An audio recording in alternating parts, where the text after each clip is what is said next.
Hi guys, and welcome to episode 6 of jCraft. Today we've got a little bit of work to do in the new roadway, and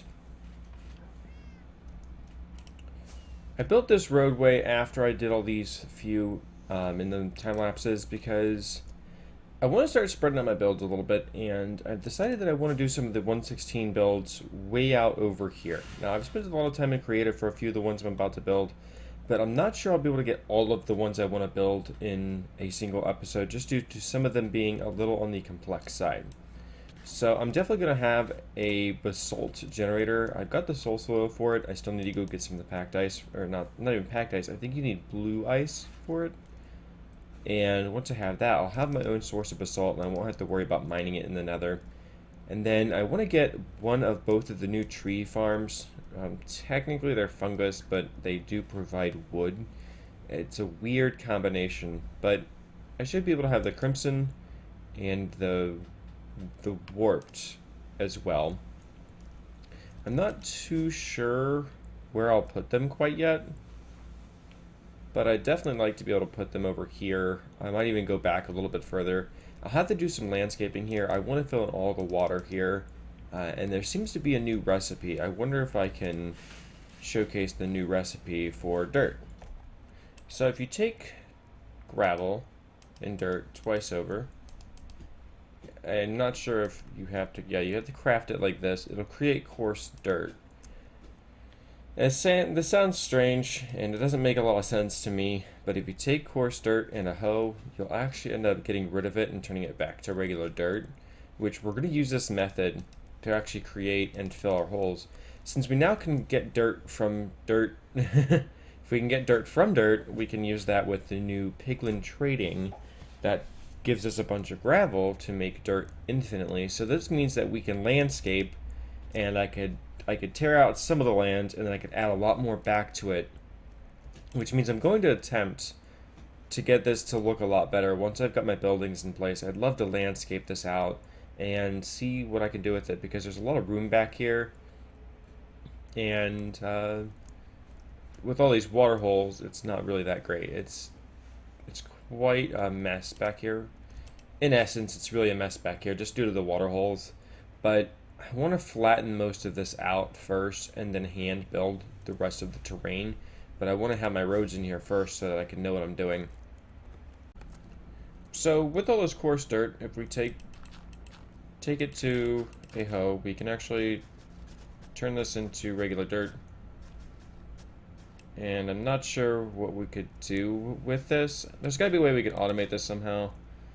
I don't know. This is still really new. So I hope that there's a way we can use this in a much more automatic way. And if we can, then we can start using this to landscape. But until I figure that out, I have no idea how I'm going to utilize this to its advantage. So for now, I'm going to put this up and get on to another project. So 116 hosts have been given a lot of new uses, between breaking new tools and items to being able to the new nether trees.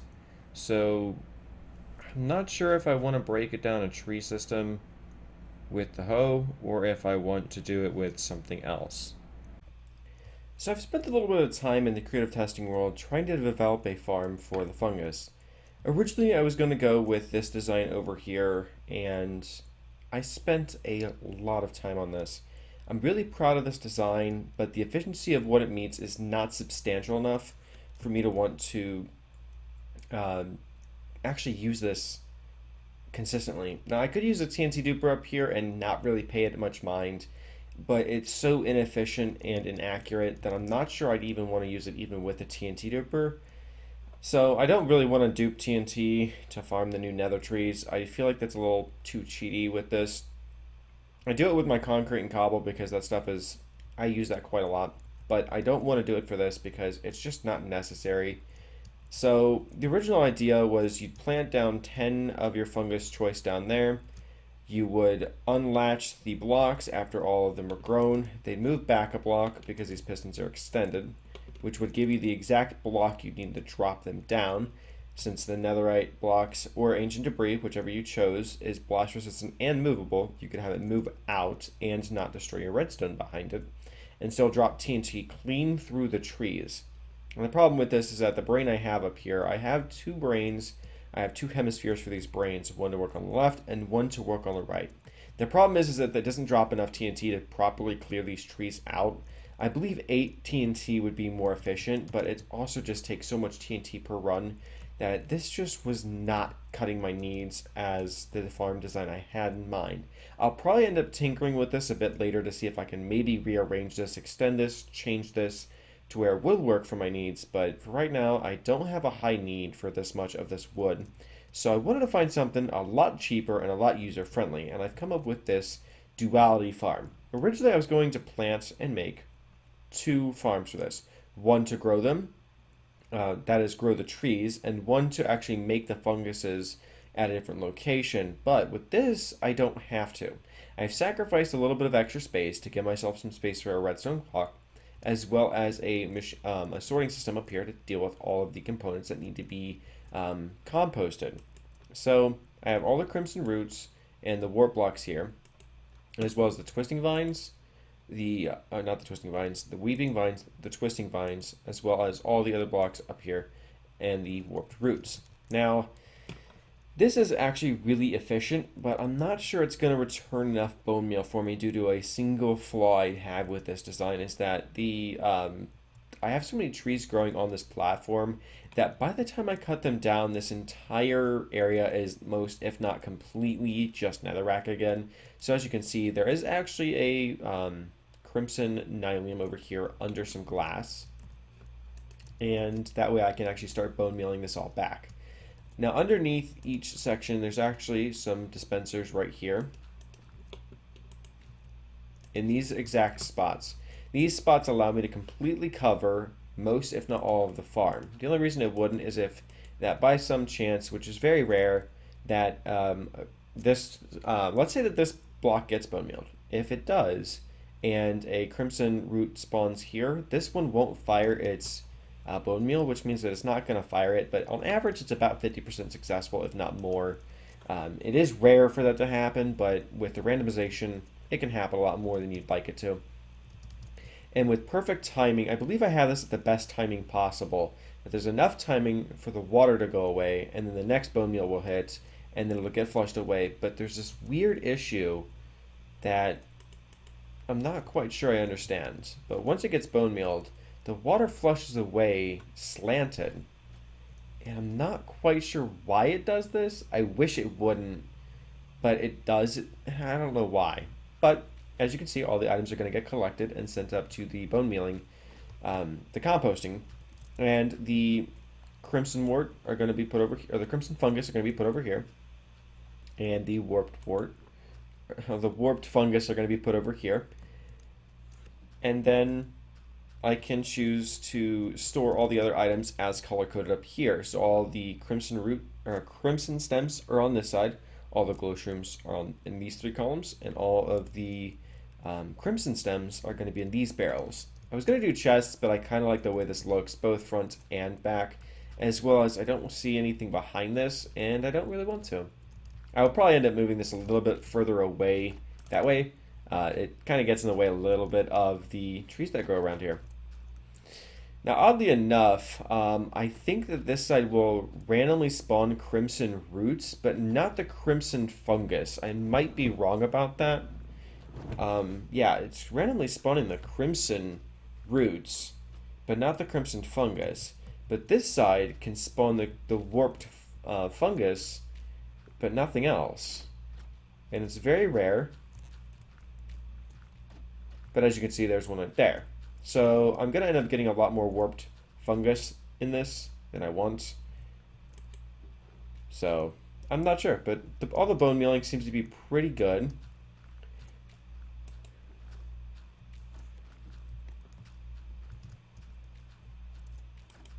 Let me turn this off now.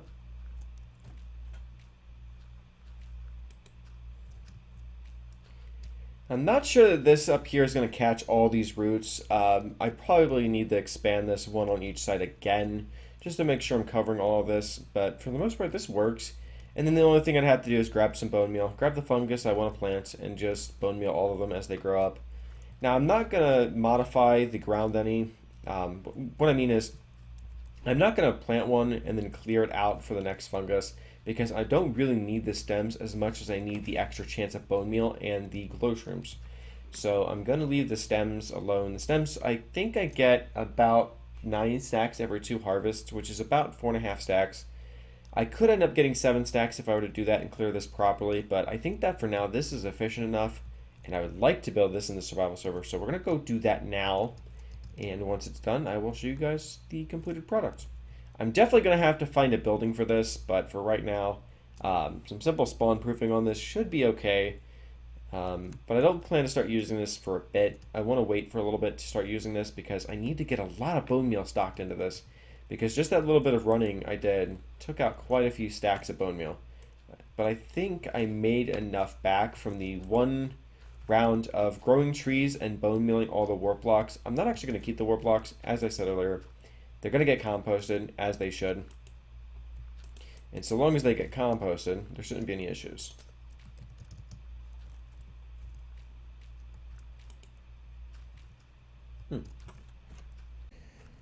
Operating this farm seems to be really easy, and one of the best ways to start this off is to grow one of your trees in the corner and then break the logs in order to attempt to save the warp or the crimson nylium right below it. And then you could just put the bone meal in one hand and axe in another and just grow your trees and chop your logs. Now, since I'm not using this farm for building, I don't have to worry about if I strip any of it. I'm going to be crafting this on the planks for pistons and other resources, so I'm not super worried about saving each and every block. So yeah, let's get through this and start making a bunch of wood. All right, with one entire plantation. Hello, trader. With one entire plantation made and mined, it looks like we make this much. And in wood, that's actually not that bad. 6 stacks. 6 stacks of wood. But look at all the warp blocks in here. This is going to be a lot of bone meal. Lots of bone meal. Wow. So much bone meal. So we've got about 3 stacks right now. I wonder what this is going to come to at the end of it. It looks like that this is actually going to return with bone meal. So this is what a single return on running this with 8 stacks of bone meal started us out. So we used 8 stacks of bone meal to start the farm. And then we used enough, I think we used about 3 stacks of bone meal to grow all the trees. I only had to use about 5 bone meal to fix the nylium, which was actually really great. I was expecting it to be a lot worse than that. But the biggest problem with the nylium isn't actually the tree stump, it's the fact that the warp blocks can actually... So if you're out here clearing this, and you start moving forward, you actually get blocks behind you. And this is where most of my nylium was getting turned back into netherrack, is that the trees would grow, and then a few blocks back here would have the nether warp blocks on them, and they would be converted. So just keep an eye out for that if you decide to build this, and make sure you have enough bone meal on you. I think it takes about 3 stacks of bone meal to grow everything, and you get about a chest of items out of it, and then you get 6 stacks of wood, which is pretty awesome. This is going to save me a lot of time in the future for making wood, so I have this now. I think the next thing we have to do now is build the basalt farm, which I'd love to build that, and then we need to start getting a few buildings made. So I'm going to try and see if I can find a good building for this, and then attach that to this, and then build a road between this, put a building on the other side of this, and then build a building for the basalt. There's a lot of work still to do, but we can get that done. So yeah, this is done. This is the nether fungus duality farm that I built, and really it's not that big. It wasn't even really that expensive. The nether brick was the hardest part. So I love the way that this came out, and I love the fact that now I have a tree farm, even if it is manual. For now, this is going to meet my needs. I don't have any big expectations to do anything huge with wood, so yeah, this is beautiful. So I've spent some time designing a few other farms, and we've got the Basalt Farm done now, and this is what it looks like. It's actually really simple with how it works. Due to how Basalt generates, it generally takes a 2x2 of space to actually generate it. You need the soul sand below it and the ice above it, and then you also need the lava above it. So what I've done is I've just stair-stepped these lava buckets. These lava sources are now 7 wide, and they just stair-step backwards. And there's just a simple clock back here that if we change this dust state, will actually start the clock. And then all you do is you go down here, and you just start busting up the basalt right here. Now you'd want to have a haste beacon on with this, but just to show you guys it works. That's all it does. And your water down there collects all your items, and you can just have it all done. But I'm going to get that figured out shortly. I'm not going to leave this on for too long because I want to get a storage system built for that. I plan to use basalt in a regular fashion, and in order to be able to use it at all, it's going to be really hard not to have a lot of it on hand. So being able to invest a little bit of time AFK with it, and then having a big storage facility for it a little bit away, it's actually going to come really in handy a lot. But while I was building this, I thought of something else I really needed, and that would be a wart farm. I have not built one yet, and I really did need to get behind it a bit, and I decided to build this. I just got done with the light matica, so we can remove that. Actually, I can't remove that because it is locked. There we go. Now with this design, I just wanted to make something really easy, really simple, just to get a little bit of wart. I'm not really looking for too much. But you'll plant about 10 stacks in here, and after replanting, you'll generally run around 2 stacks, or an entire row of, I think, of the red nether brick. That's what I'm thinking of. So with that in mind, and with a lot of wart placed here, we can actually flip this lever, and that's going to flush all of the layers right into these hoppers.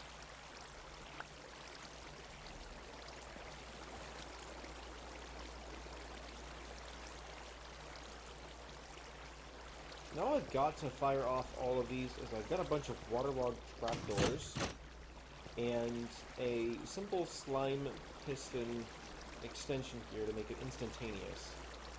And then it just all dumps in the same spot. Replanting is just as easy as well. Actually, I wonder how much wood I actually pulled off on that. Maybe I finally got 2 stacks of it. One piece before a full stack. Aw, man. Ah, well, that was close. And you just clip that block. You just clip the corner of it, and you can get in here pretty easy. Very quick and easy replanting.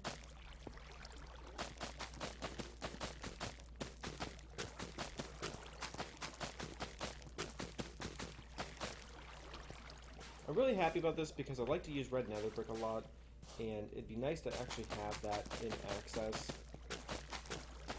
So now with this we have that, and I'm really happy with how simple this farm came out to be. I just didn't want to overcomplicate it since I'm really good at doing that. But we actually have something else that we need to go check. And I'm really happy about what I'm about to show you. But real quickly, let's just dump up all this extra stuff that I don't need to take with me. And we need to take our diamond blocks with us, our hearts of the sea, and our item frames. So, this is a strange explanation on what I'm about to show you, but we're starting up a project right now that's about to go live, but I'm not able to go check it because if I load up the end right now, it's going to destroy what Jay has built. Jay is working on an obsidian farm right now, and it should rate about 90,000 obsidian an hour. But I can't show you that because with the regeneration of the end platform, it would reset everything and it would break some of the redstone he's got going on. But we spent about 2 days on this build. I designed a banner for it, and I really like this banner a lot. But what comes next is just fantastic. I hope you guys enjoy this build because it is just jaw-dropping. So here's Jay's house, and here's the Obsidian Bank. Just... yes.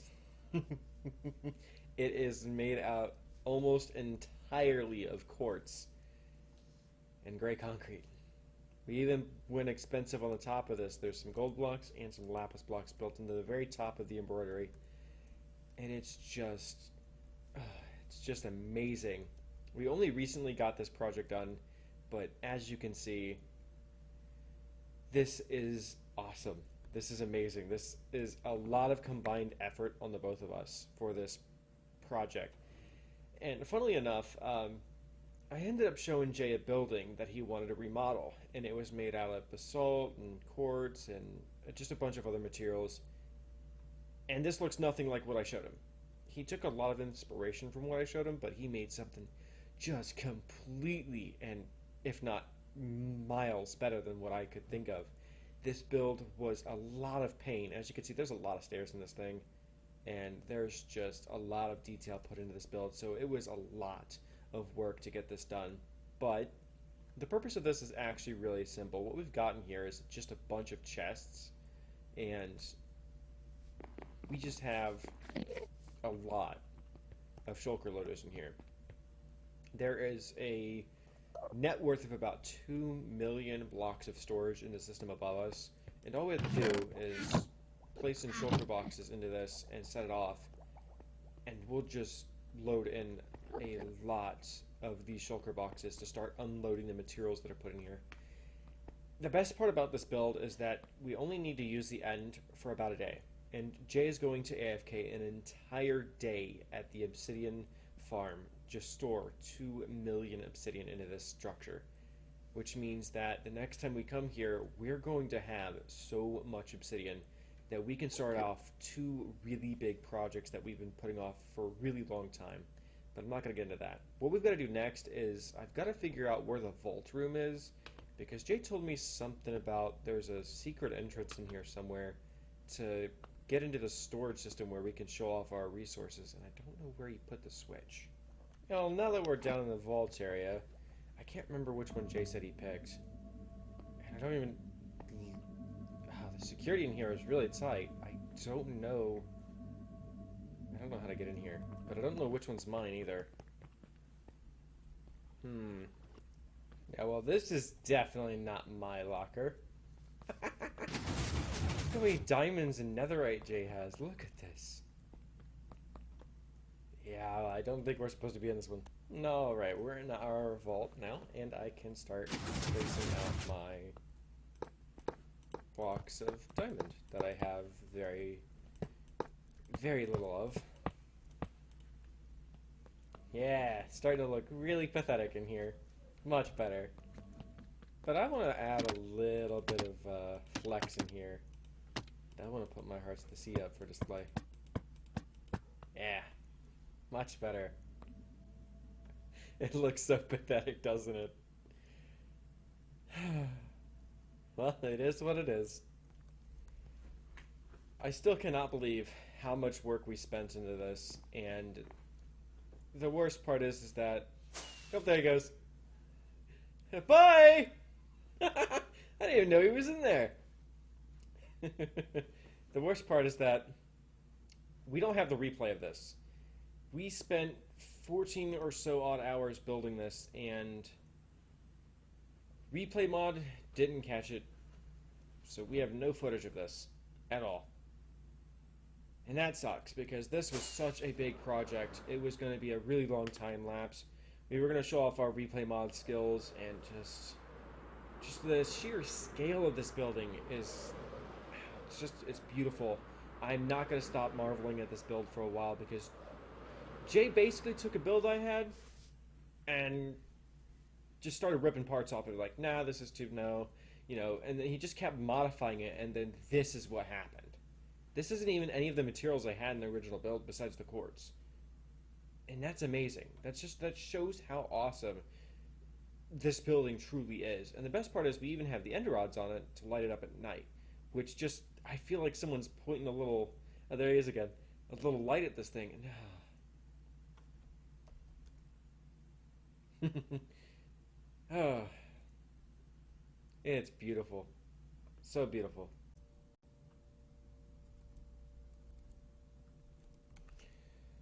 Alright, well, this is getting very close to the end of the episode, guys, and I've done a lot of AFK work as well as some active work. So in my shulker box here, I think it's this one. Should be this one. Nope, it's this one. We've got ourselves a little bit of ancient debris, and I'm actually really happy with this. Use Jay's resource pack with this to help locate these. The gold doesn't really help, but it does still substantially differentiate them from the rest of the nether. So we've got 8 ingots worth of debris, and that is an immense amount of work. I don't like how much work this became. I'm going to try and get more of that done, but we're about to start up something really big, and I'll talk about that in just a minute. But let's get our netherite made, and then let's get geared up in netherite. Forgot to mention that I actually moved my smeltery from inside the house. It wasn't really fitting there. It was really just all... it was manual, and I wanted something a little bit more automatic, so while this furnace rate isn't perfect, it's better. So, look at that. I never thought I'd see this for a little bit while longer, but here it is. A lot of netherite scrap. Last thing we actually need to do this is that we need a smithing table. So right here we've got 4 planks and 2 iron ingots to make the smithing table. So first and foremost we have to make the ingots, but first we have to go grab some gold. Crafting netherite's really easy. All we have to do, throw a lot of gold into this and a lot of scrap just for 8 pathetic little ingots. Just 8 ingots is just not a lot. But now we can combine it with our current gear to start upgrading our gear to make it lava proof. I'm not sure I want to do the hoe. Nah, you know what? Oh, I want the achievement.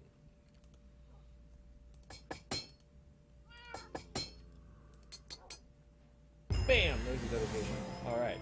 Well, there's everything. Looking good. Now, I've spent some time AFKing the wart farm, so we now have all 10 stacks of wart planted, and this is going to be the first flush I've done of a full farm, and I think this generates just a lot of nether wart. And we're going to need this because once we get to making red nether brick, we're going to need a lot of this. Just look at it rain. It's beautiful. There's so much nether wart. So much nether wart. Alright, that's cleared.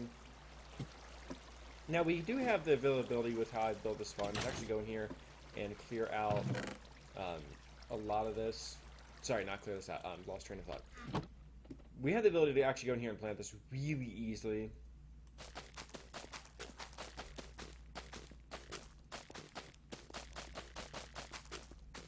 So we could just get in here and just easily replant all of our wart. I think it only takes 3 minutes to replant this entire farm, which I think that that's acceptable. And you can just see there's still stacks of wart sitting here. So I think that this is successful enough that I'm able to start crafting red nether brick at a lot easier of a rate. So I'm going to replant this, and then I've just got just one more thing to show you guys. Because what's coming next is just... I hope you guys are ready for it. So I'm really proud of where this base is going. We've got the 5 farms, well, the 3 farms, and then we'll have 2 storehouses with this. So we've got the 5 buildings I want over here.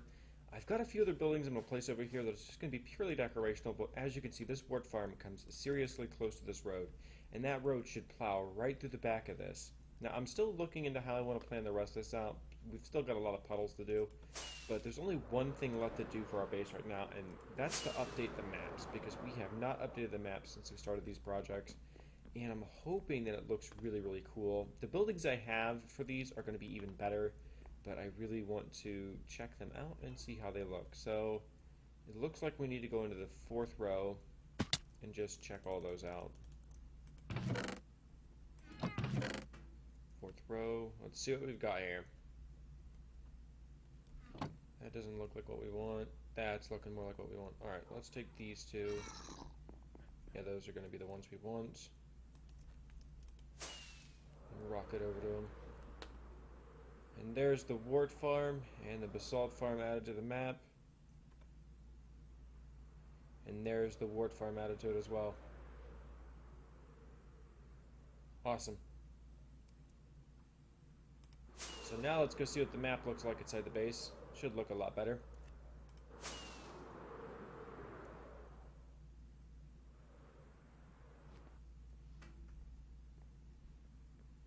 I keep forgetting I could land in the back of that to be able to see this. Oh yeah. That's looking better. Small, but better. So I want to get a road going but right between here and then a small road going right up here and then wrap that straight on by up into the village. I have no further plans with this at the moment. I'm not going to try and overdo this because I have no idea what I'm going to start adding around here. But I want to start planning city builds, and I'm not going to be building a realistic city.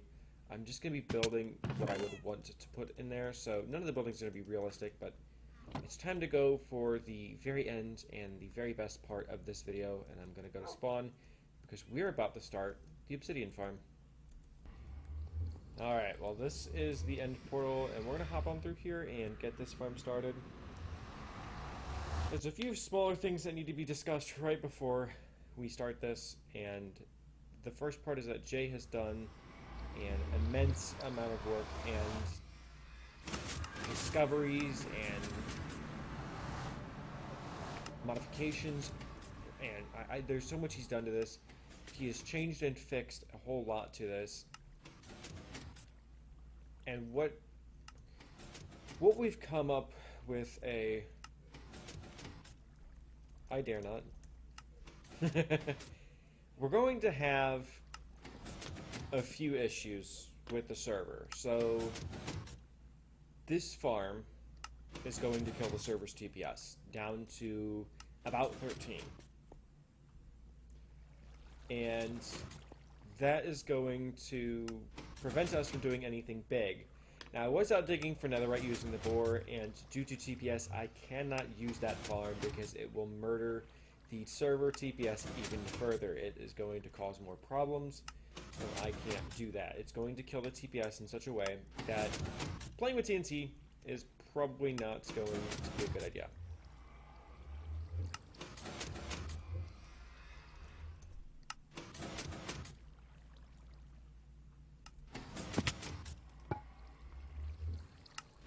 And we're fixing this to where the items actually go through to where we get the best rates with this.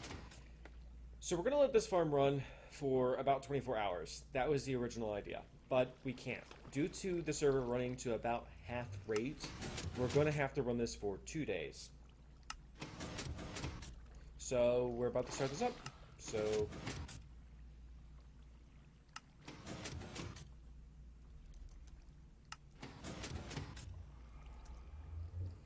and I get to do something that I might break.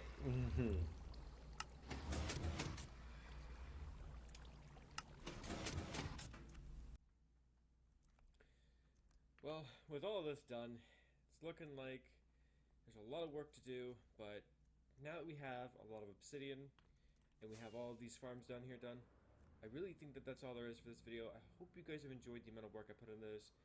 I'm enjoying these little farms and the little things coming out of these farms because now I can actually start doing a lot more building with this. I can start doing a lot more now that I have my own wood farm. I have basalt available to me. I have this nether wart available to me. This leads to a few other projects that are going to come soon. I'm thinking we might need a brewing station and a bunch of other stuff like that. But yeah, that's all there is for this video. I thank you guys so much for watching this, and I hope to see you guys in the next video.